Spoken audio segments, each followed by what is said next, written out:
साथियों से निवेदन है कि मुझे आज आपातकालीन मदद की आवश्यकता है। आप सभी से निवेदन करता हूं कि मुझे आपातकालीन स्थिति में मदद करने की कृपा करेंगे। यह कि मैं सामदास सतनामी ग्राम पंचायत मोहतरा निवासी जिला बेमेतरा छत्तीसगढ़ का मूल निवासी हूं। मैं ग्राम पंचायत मोहतरा में शासकीय घास जमीन पर सरपंच के अनुमति से मकान बनाकर विगत 20 वर्षों से निवास कर रहा हूं।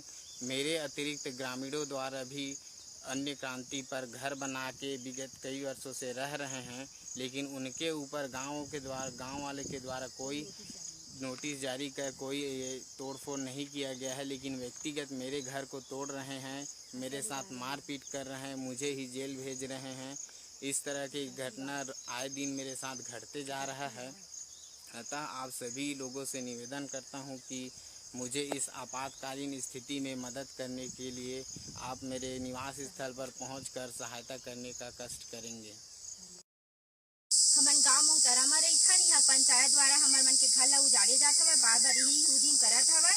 यहाँ 20 साल हो गए हमन निवास करे। 17 सदस्य हवन ये घर में। हमन का ये झोपड़ी बना बस हमन फिर भी हमन ये गाँव द्वारा अत्याचार करे जात हवे, प्रताड़ना करत हवे। जातिवाद के द्वारा हमन ये जगह ला हटाए कोशिश करे जाते।